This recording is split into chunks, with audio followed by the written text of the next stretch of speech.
ఇందల్వాయి, దర్పల్లి, సిరికొండ మండలాల్లో వందలాది ఎకరాల్లో పంట చేతికి రాకుండా పోయింది. అమ్మకానికి సిద్ధంగా ఉంచిన ధాన్యం నీటిలో తడిసిపోయింది. గ్రామాల్లో కల్లాల వద్ద, రహదారుల పక్కన వర్షం నీటికి ధాన్యం కొట్టుకుపోయింది. అలాగే మామిడికాయలు నేల రాలే. దీంతో ఈ సీజన్లో రావాల్సిన ఆదాయానికి గండి పడింది. కూరగాయలు, పప్పు దినుసుల పంటలు కూడా నీటిలో తడిసి దిగుబడి చేతికి రాకుండా పోయింది. ప్రభుత్వం తగిన సహాయం చేసి ఆదుకోవాలని రైతులు కోరుతున్నారు. ఇది వడగండ్ల వానతో మొత్తం పోయింది 10 ఎకరాలు. మళ్ళీ ఇప్పుడు 2-3 రోజుల్లో కోసేది. చూడండి మీరు ఎట్లుందో, మంచిగా కోయటానికి వచ్చింది పక్వానికి.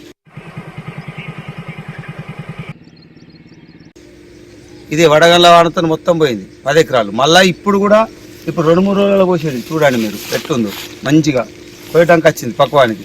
మళ్ళీ ఇది కూడా నాశనం అయిపోయింది.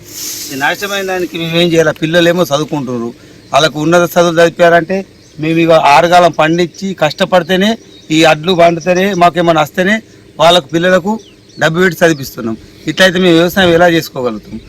ఇప్పుడు అప్పుడు నష్టపరిహారం ఇస్తామన్నారు లాస్ట్ ఇయర్ వడగండ్ల, అప్పుడు ఇవ్వలేరు. ఇప్పుడైతే కోసే టైంలో వచ్చింది. కనీసం ఎకరంకు 5 నుంచి 10 సంచులు దిగుబడి. ఈసారి ముందే మంచి దిగుబడి వస్తున్నాడు. ఈసారి మొత్తం దిగుబడి పోయేటట్లా ఇట్లా అయినప్పుడు మేము రైతులు ఉంటామా, లేకుంటే ఆత్మహత్యలు చేసుకుంటామా?